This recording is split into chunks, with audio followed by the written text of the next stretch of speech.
관리단 집회에서 의결 종족수에 미달했음에도 불구하고 주최 측이 그냥 불법적으로 관리인 선임 안건이 의결됐다. 법률적 검토와 대응 방안을 오늘 영상을 통해서 살펴보도록 하겠습니다.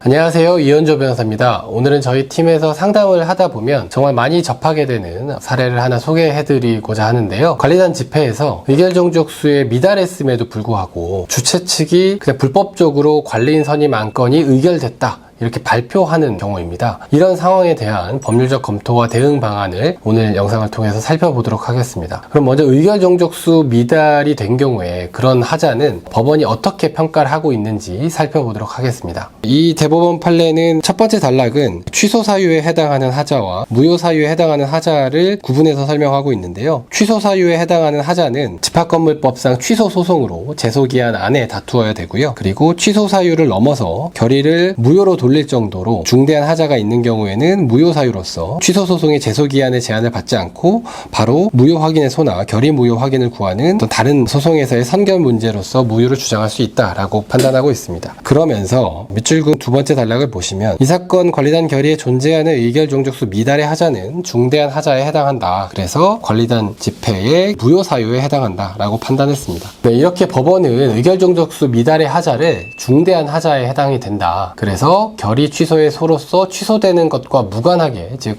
제소기한 안에 결의 취소의 소를 제기하지 않아도 무효 확인의 소를 통해서 무효 확인을 받을 수 있다. 즉 의결 종족수 미달은 관리단 집회의 무효 사유다. 이렇게 판단을 했습니다. 그럼 이런 상황에서 어떻게 대응을 하는 것이 좋을지에 대해서 말씀드려 보도록 하겠습니다. 첫 번째로는 바로 관리단 집회를 소집해서 적법한 절차로 다시 관리인 선임 안건 등 여러 안건들을 의결시키는 것이 필요합니다. 의결 종족수 미달의 하자로 관리인 선임 결의가 무효가 되면 관리인은 선임되지 않은 상태인 것이고 이는 결국에는 관리인이 없는 상태라고 해석이 되는 겁니다. 그래서 집합건물법 제33조 4항에 따라서 관리인이 없는 경우에 해당이 돼서 구분 소유자들 5분의 1 이상이 바로 관리인에 대한 소집 요구 없이 관리단 집회를 바로 개최할 수 있게 되는 것입니다. 법원 또한 이렇게 보고 있는데요. 이렇게 본 법원 판결을 간단히 살펴보고 넘어가겠습니다. 밑줄금 부분을 보시면 채무자 땡땡땡을 관리인으로 선임하기로 하는 채무자 측 결의는 중대한 절차상 하자가 있어 무효다. 관리인 선임 결의가 무효다라고 보면서 이에 따라 관리인이 없는 경우다라고 보면서 이를 전제로 집합건물법 33조 4항에 따라 구분 소유자들 5분의 1 이상이 관리단 집회를 소집할 수 있다. 이렇게 판단하는 것입니다.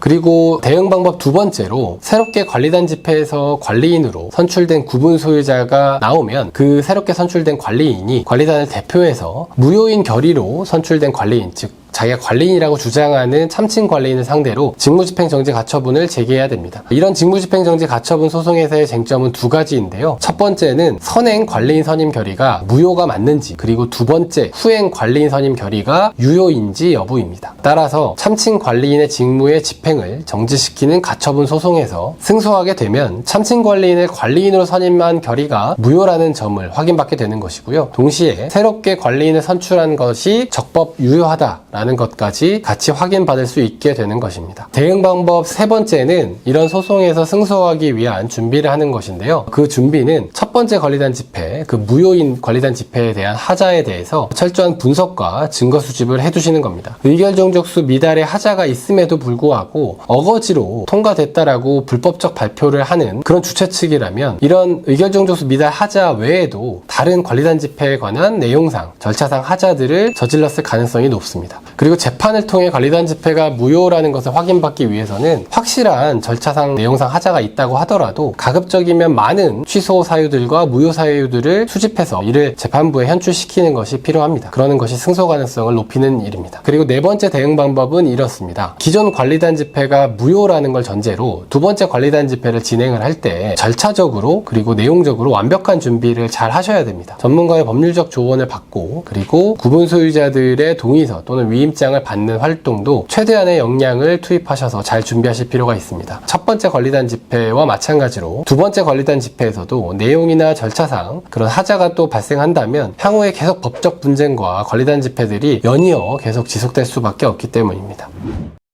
오늘 영상에서는 관리단 집회에서 의결 종족수에 미달됐음에도 불구하고 주최 측이 어거지로 불법적으로 관리인 선임 안건이 의결됐다 이렇게 발표한 상황에 대해서 법률적으로 어떻게 봐야 되는지 그리고 대응을 어떻게 해야 되는지에 대해서 구체적으로 설명드렸습니다. 오늘 영상이 많은 도움이 되셨길 바라면서 마치겠습니다. 감사합니다.